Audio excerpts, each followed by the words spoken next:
The learning objectives of this lecture are to define and discuss causes of apoptosis, describe morphological and biochemical changes in apoptosis, discuss clinico-pathologic correlations of apoptosis in health and disease, and briefly discuss necroptosis.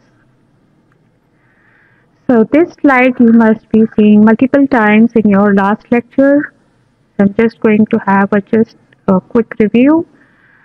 This is a normal cell which is under homeostatic condition. Whatever stress appears, it tries to adapt itself to have the normal homeostatic condition again. If unable to adapt, leads to cell injury which can be reversible or it can be irreversible, and finally leading to cell death. And there are two forms of cell death: necrosis and apoptosis. You had your lecture on necrosis. Today we will discuss about apoptosis. So our first objective, what was it? To define apoptosis. It is a pathway of cell death that is induced by a tightly regulated suicide program in which cells destined to die activate intrinsic enzymes that degrades the cell's own nuclear DNA and nuclear and cytoplasmic proteins. Now just pay attention to the definition. What does it say? So it is a suicide program. So the cell is deciding to suicide itself and it has programmed it. So it's a programmed suicidal death. So how does it has designed itself to die? By certain enzymes. And what does these enzymes will do? These enzymes will degrade the cell's own, mind here, its own nuclear DNA and as well as the proteins. Then coming to the causes of apoptosis, it can be physiological or pathological. Physiological, as you understand, that the cells who no longer are needed to be there are removed. This is a physiological phenomenon. Whereas in pathological causes, apoptosis eliminates the cells which are injured beyond repair. There is some pathological cause which has damaged the cell, and then that damaged cell has to be removed. And this mind very important here, that the apoptosis is not associated with any type of host reaction, any inflammatory reaction as seen in necrosis. Now we'll go in detail about these physiological causes and pathological causes. First, we'll consider the physiological cause of apoptosis. Number one is the destruction of cells during embryogenesis, involution of hormone-dependent tissues upon hormone withdrawal, cell loss in proliferating cell population, elimination of potentially harmful self-reactive lymphocytes, and death of cells which have served their purpose. Now in next upcoming slides, I'll explain you in detail what do you mean by all these physiological causes. That would be easier for you to remember and understand. So we talked about embryogenesis. Here you can see the example of metamorphosis, but this does not occur in human beings. You have been studying in your inter or your OA levels that what is metamorphosis, which occurs in amphibians. But in humans, we can give a classical example like during the embryo which is developing the womb of the mother, so the tissue between the fingers undergo apoptosis. When the digits develop, certain tissues between the fingers, they undergo apoptosis, they die, and this prevents the webbing of fingers in humans. I'll show you the image in the later slides. What do you mean by that? But at this point, just remember, during embryogenesis, a physiological apoptosis takes place. Then you can talk about certain cells which have served their purpose. For example, the neutrophils and the lymphocytes. What are these? These are all inflammatory cells. Whenever there is inflammation, infection, these cells appear there and try to kill the foreign substances. And now they say that when the inflammation is over, when the injury agent is went away, so there is no need of these neutrophils and lymphocytes as the party is over and they need to die. So this is again a physiological cause of apoptosis. What about the self-destructive cells and the odd cells? You can have the example of certain lymphocytes which are not needed. They die after they are not needed. When they have done their work, so they have to be removed. Or lymphocytes which react with their self-antigens, even they have to be removed so that they do not destroy their own cells. And then when we talk about the hormonal cause, involution of hormone deprived cells, like the hormonal cause means during menstruations, you can say that the low estrogen and low progesterone leads to endometrial shedding. So there is physiological apoptosis of the endometrial lining. Next example of hormonal physiological apoptosis you can give about the menopause, where there is low estrogen and causes ovarian atresia. Next hormonal physiological cause is apoptosis of certain breast cells or the ducts after weaning, after lactation due to decreasing oxytocin secretion, and after castration leading to prostatic atrophy. Now, next physiological cause is the old cells in highly proliferating organs. What are these? Proliferating cells are the, you can say, the intestinal cells which are continuously proliferating. So the old cells need to die. They have to be removed and has to be replaced by the new cells. So this is again an example of physiological cause, apoptosis. So you can say another example of proliferating cells, you can say the epithelial cells of the skin, which are continuously proliferating. So the old dead cells have to be removed. So all these are the physiological causes where the old cells are removed or they undergo death by apoptosis. Then next is pathological causes of apoptosis. You can say the DNA damage. DNA damage caused by certain radiations or chemotherapeutic drugs which can damage the cell's DNA, and these DNA damaged cells have to undergo death. So this is the pathological cause of apoptosis. Second is accumulation of misfolded proteins. Now, as you know that the cells require proper folding of proteins to function. So whenever there is improper folding of proteins due to any pathological cause, any injury like free radicals or mutations in the gene, these proteins does not undergo proper folding, so they are called as misfolded proteins and then accumulate in endoplasmic reticulum, and this is called as ER stress, means endoplasmic reticulum stress. These cells are again prone to go apoptosis. Then cell death in certain infections, you can see the viral infection, HIV infections or hepatitis infection to the hepatocytes, to certain cytotoxic T cells help in killing these infected cells. Again, this is the pathological cause of apoptosis. One more, you can give an example of pathologic atrophy in parenchymal organs after duct obstruction. You can take the example of pancreas or parotid gland, whose ducts, if obstructed due to stones or whatever the cause, can lead to atrophy of the glands. So you can see in this picture, in this image, pathological causes like radiation, anti-cancer drugs, heat, all of them are causing death of the cells, which is causing increased mitochondrial permeability, which you'll understand what is the mechanism of apoptosis in upcoming slides. Duct obstruction of the pancreas leading to atrophy of pancreas. So these are the few examples of physiological and pathological causes of apoptosis. Now we move to our next objective of this lecture, that is mechanism of apoptosis. Very important to understand what are these. There are two pathways in mechanism of apoptosis, that is intrinsic pathway, also called as mitochondrial pathway, and extrinsic pathway, that is also termed as death receptor initiated pathway. Now before I explain you these pathways, I just want you to understand certain terminologies which we'll be using them in the mechanism, so it would be easier for you to understand. So the one is caspases. What are these? These are enzymes which are involved in apoptosis. And what does these enzymes do? As the name suggests, these enzymes activate DNAs.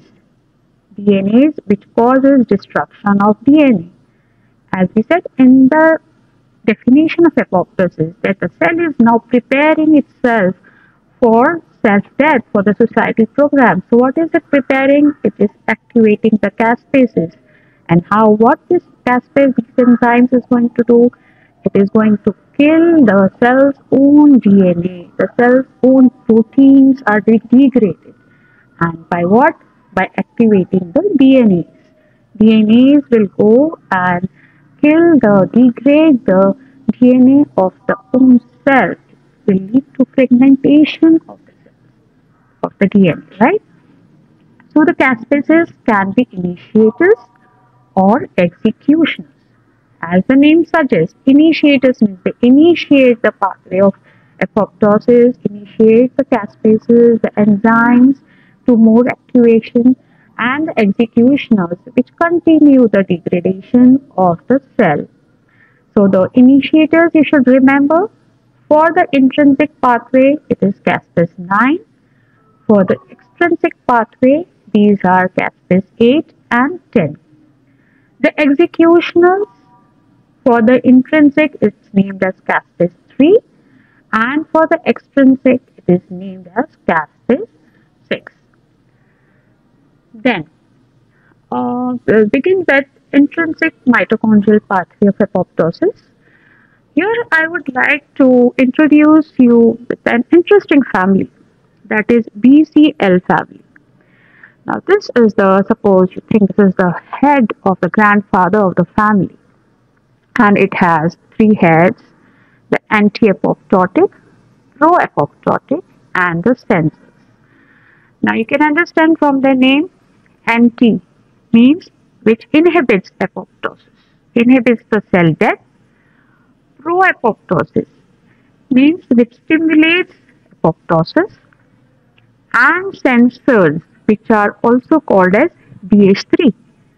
So these sensors, as the name suggests, it senses the injury to the cell. Okay. Now to remember the names, the anti-apoptotic head has three children, that is BCL2, BCLXL, and MCL1. But here you can remember only the BCL2. It doesn't matter if you don't remember its siblings. Pro-apoptotic are Bax and Back. Please remember their names.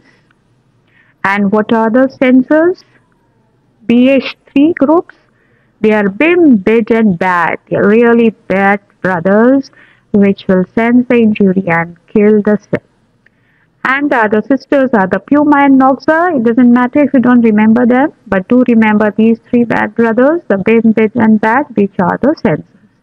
Okay, so this is the introduction of the family members of apoptotic pathway which are involved in intrinsic pathway. Now, first we should know what happens in a viable cell. So you can see here this is the viable cell, this is the cell membrane, and this is the inside of the cell, okay? And this is the mitochondria. Now on the membrane you have certain receptors, and these receptors, whenever the survival signal, for example growth factor, attaches to these receptors, the cell's activity starts to grow. In normal condition, you can see these are the BCL2 channels, and the light green one are the Bax and Back channels. This is the anti-apoptotic channel, and this is the pro-apoptotic channel. Okay. In normal conditions, these channels BCL2 is active. I mean, it is behaving like anti-apoptotic protein. It keeps the channel closed. For what it is keeping it closed? You can see this is a cytochrome C. Cytochrome C are essential for life. They are present inside the mitochondria. It's very important for mitochondria, for the cell. But once these cytochrome C are released from the mitochondria into the cytoplasm, then it's very dangerous for the cell to survive. So what does this anti-apoptotic channels, the BCL2 do? It keeps it closed within the mitochondria, and there is no leakage of cytochrome C outside from the mitochondria into the cytoplasm, and the cell is viable. But in apoptosis, the intrinsic pathway of apoptosis, the mitochondrial pathway of apoptosis, whatever the stimulation, lack of survival signals, lack of growth factors or irradiation, whatever the cause, the DNA damage will occur. How? As I said about the sensors, they are activated. Sensors are the bin, bid and bad, which belong to BH3 only proteins, right? Now these are activated and they cause antagonism of BCL2. See, these BH3 binds with the BCL2 channel and there is inhibition of BCL2 action as BCL2 is not working. So further, there is working of the apoptotic, the pro-apoptotic channel, that is the backs and back channel. You can see the backs and the back channel are stimulated.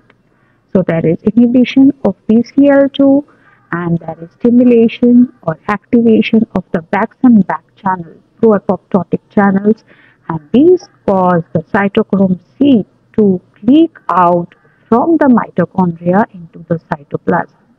So there is leakage of cytochrome C and other proteins within the cytoplasm, and this cytochrome C is going to activate the caspases. By what? It binds, this cytochrome C binds with apoptosis activating factor 1, APAF1, which in turn binds with these caspases, and there is activation of all the caspases, the initiators, okay, and then leading to apoptosis. So again, the division of these family, the BH3 only family, that is the bin, bid and bad, is sensing any type of injury and is going to tell their brothers backs and back, come on, let's leak the proteins and make the cell die. We have prepared for the suicidal death. And the 4-BCL2 family is inhibited and they keep quiet. Let the backs and back work to leak the cytochrome C in the proteins and leading to cell death. Okay. Now we move to the extrinsic pathway, that is death receptor initiating pathways. Here you can see this is the T cell and these are the other cells present here. Now here you have the death receptor. This is TNF receptor, tumor necrosis factor receptor. It has a cytoplasmic domain, that is the death domain, and the surface receptor. And this surface receptor is called as FAS. FAS has propensity for FAS ligand. FAS ligand is present on the T cells. So whenever the FAS ligand binds with FAS, more than 2 to 3 molecules of these FAS death receptor domain, they come together. In turn, they bind to the adaptive proteins present in the cell, and this also have one more receptor present here, the adaptive proteins, that is called as FAS associated death domain. They bind with each other, which in turn activates the pro-caspases 8, which are the initiator caspases of extrinsic pathway, in turn activation of caspases, and then there are the executional caspases, which in turn activates many much more enzymes which degrade the DNAs and the proteins, and finally leading to apoptosis. So somewhere in the pathway, the intrinsic and the extrinsic pathway do meet together. Now let's see what is that. Yeah. So you can see the both pathways going together in a single cell, the mitochondrial intrinsic pathway and the death receptor pathway.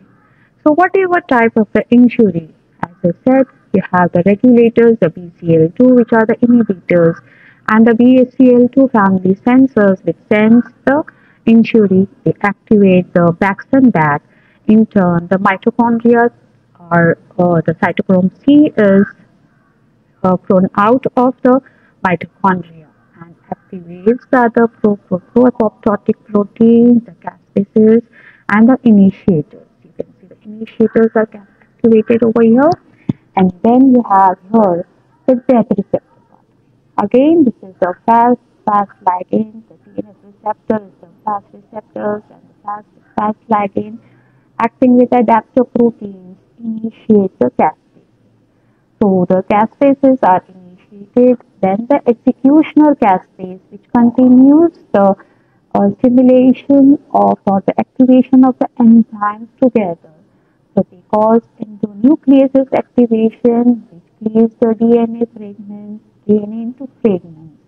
And there is also the breakdown of cytoskeleton, forming of the membrane blast, and finally, the pinched out apoptotic bodies are formed. Multiple apoptotic bodies are formed with their separate nucleated or fragmented nucleus and the cellular components with their cell membranes. Now, these are all dead cells. The dead bodies, the apoptotic bodies.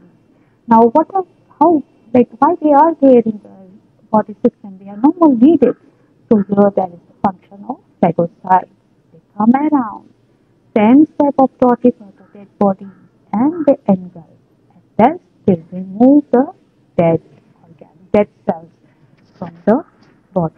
So this is in the more the intrinsic and the extrinsic pathways going together. You can see the same over here. The intrinsic pathway with different BAF, BIM, BID, BCL2, the cytochrome C, all together forming the apoptosome, with activating factor, apoptosis, activating factors, stimulating the initiators, and the extrinsic pathway, again the procaspase and the caspases, initiators, and the executioners together causing cell death, that is apoptosis. So we don't just have the call of the players and the defenders of this pathway. Remember, the players are the sensors, back, bin, and head. The pro-apoptotic are the backs and the back. By cytochrome C is leakage from the mitochondria, which activates the apoptosis, activating factor 1, binds with it, and there is activation of multiple caspases which destroy, degrade the DNA, and the proteins are leaked out.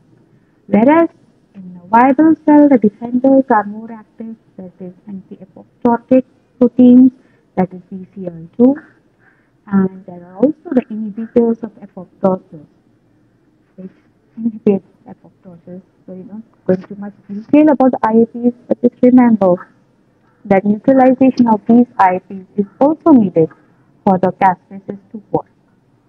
Okay. Now we move to the other objective of our lecture, that is morphological changes. What do you see morphologically? So this is the normal cell with the cell organelles, the nucleus, the mitochondria, the endoplasmic reticulum, and the ribosomes. So whenever the apoptosis takes place, first of all there is cell shrinkage. The cells reduces in the size, and very important morphological feature in apoptosis is chromatin condensation. This is the nucleus, and the chromatin condenses at the periphery of the nucleus. It is getting degraded. Then further, there is blebbing of the membranes. The membranes bleb out in this way, and the nuclear collapse continues. The nucleus is collapsing, the blebbing formation is continued, and the cells pinch out. The cells pinch out and form the apoptotic bodies. These apoptotic bodies are further engulfed by the phagocytes. They undergo lysis. Same here, the normal cell with the with the cellular components, and first of all there is shrinkage of the cell, nuclear condensation at the periphery, cytoplasmic blebbing on the surface, Packing of cell organ and blebs, and see the pinched out apoptotic bodies are formed, and they are engulfed by the macrophages and phagocyting them, the apoptotic bodies. So this is the picture from your robins. You must have studied before in necrosis as well. So you should remember the difference between the necrosis and apoptosis. So here you can see the apoptotic bodies are being formed by pinching out of the membranes with the cell organelles, and the phagocytes are coming here and engulfing the apoptotic body. But very important difference to remember here is that in necrosis you can see lots of inflammation. The cells here burst out, so the inflammatory reaction is activated. But in apoptosis, there is no inflammatory reaction as the cells don't burst out and instead they form the apoptotic bodies. The healthy cell undergoing necrosis, increase in cell volume, loss of membrane integrity and leakage of the cellular contents, whereas in apoptosis you have cell shrinkage, plasma membrane blebbing and formation of apoptotic bodies. So, on microscopy, how do these apoptotic bodies appear? This is the hematoxylin and eosin stain. This is the skin layer, the squamous epithelium, and the keratin. And you can see this is the round oval mass, which is intensely eosinophilic cytoplasm is present with fragments of nuclear chromatin here. Again, this is here again the apoptotic body. This is the apoptotic body with the nuclear fragments. You can see in the low power, this is the slide of liver. These are the normal hepatocytes present. These are the hepatocytes. And in the low power, you can see the cell shrinkage in apoptotic cell. Whereas on the high power, you can see the apoptotic cell nucleus showing chromatin condensation, eosinophilic dark eosinophilic cytoplasm. And you can see the surrounding cells are normal. Now we move to the clinical pathological correlations of this apoptosis with health and disease. First, we have the growth factor deprivation, like hormone sensitive cells deprived of hormone. There is no hormone present, they have to be removed. Lymphocytes which are not stimulated by antigen cytokines, which are no more required, needs to be get rid of the body. The apoptosis work here, and certain neurons which do not have the nerve growth factor, so the dying neurons have to be removed from the body. Then we have DNA damage. Yeah, this is very important to remember the role of P53 in apoptosis. So you will study in detail about this P53. What is P53 in your neoplasia chapter? But at this point, how it has its role in apoptosis. You just have to remember that P53 is a gene. What is its role normally in our body?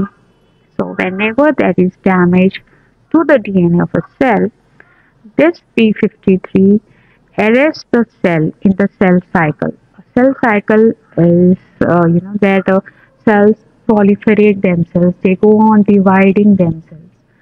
So what does this P53 do? It senses that yes, there is a damage to the DNA by any pathological cause. So it stops the cell to enter the cell cycle and allows the time for the cell to be repaired. So this repair process is again by different genes, which you will be studying in the neoplasia chapter. So that's the time for the cell to repair, and once the cell is repaired, then it is again allowed to enter the cell cycle and proliferate or divide. But if the DNA damage is too much, which cannot be repaired, so it has again the P53 comes here and it triggers apoptosis. It does not allow the damaged cell to enter the cell cycle. It triggers apoptosis and the cell dies. But if you give a look towards the clinical aspect, if the damaged cell is not repaired and it does not go apoptosis due to P53 mutation, or if the P53 is not working correctly, then this damaged cells enter the cell cycle. The damaged cells proliferate within the body. They divide within the body, and this leads to malignant transformation. So these cells might progress towards cancer. So there is a very critical role of p53 in apoptosis. Now we talk about the protein misfolding. Yes, you know that this is the above picture. You can see the role of chaperones. These chaperones help in proper folding of the proteins, the primary structures, the secondary, the tertiary, and the quaternary structures of the proteins. You must have studied in your biochemistry. So it is mature folded mitochondrial protein is present within the cell. But if there is any stress, any type of stress, or any mutations of certain genes, there is accumulation of misfolded proteins. So what will happen? The cell has to overcome with this misfolding proteins. Either there is increased synthesis of chaperones to repair it, or there is decreased translation of proteins, or there is activation of ubiquitin proteasome pathway, which will degrade the unfolded proteins through a machinery called proteasome, or there is activation of caspases. Again, the accumulation of these misfolded proteins can lead to activation of caspases and leading to degradation and leading to apoptosis. So if these mechanics, these machinery do not work, then there is accumulation of abnormal proteins, and these abnormal proteins have been recognized in certain neurodegenerative diseases like Parkinson's disease and Alzheimer's. So this is the clinical correlation of the accumulated misfolded proteins in neurodegenerative disorders. So there is also a role of cytotoxic T lymphocytes mediated apoptosis. How does the cytotoxic T cell kill the infected cells? Here there is a role of virally infected cells. These T cells, cytotoxic CD8 T cells, sense the infected cells by the foreign antigen present on the receptors here, and they have a porphyrin molecule within the cytotoxic T cells. What does this porphyrin do? It forms the pores. Here, the porphyrin is released and it forms pores within the virally infected cells, and T cells also have certain enzymes which are released, and these enzymes kill the infected cells by apoptosis. Okay. So this regulation of apoptosis is very important to understand, which can give rise to wide range of diseases, as decreased apoptosis or increased apoptosis do affect the normal cells and lead to certain diseases. Now, this is the classical example. As I talked about the embryogenesis, which I was telling you the physiological cause in our first slides. So you can see this is the incomplete differentiation due to lack of apoptosis. These are joint digits. In embryogenesis, what would have been happened, like these extra tissues within the digits must be removed by physiological apoptosis. But if there is decreased apoptosis, they, there is incomplete differentiation. The digits appear joined. You can see here also this is lack of apoptosis during embryogenesis. And further, certain conditions like decreased apoptosis can also lead to accumulation of damaged cells, as I told you, which is related to p53 mutation, can lead to cancer, or certain failure to remove lymphocytes which react with self-antigens. Certain lymphocytes react with self-antigens has to be removed. If they are not removed by the apoptosis, it can cause autoimmune diseases.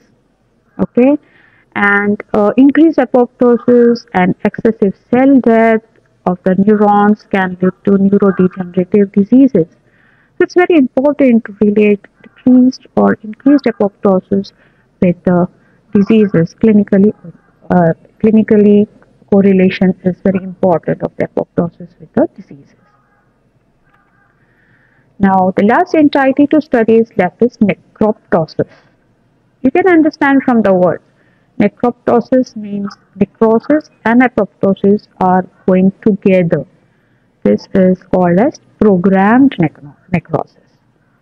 Now, morphologically and some aspect of biochemical reactions are from necrosis, whereas mechanically it appears from apoptosis. So, the both of them play together. But important again here is to remember that these process is caspase independent. As in apoptosis, the caspase have a critical role to play, but there is no role of caspases in necroptosis. Here you can see in this image above, here are the receptors, the tumor necrosis factor receptors. Here the extrinsic pathway of apoptosis is playing mechanically.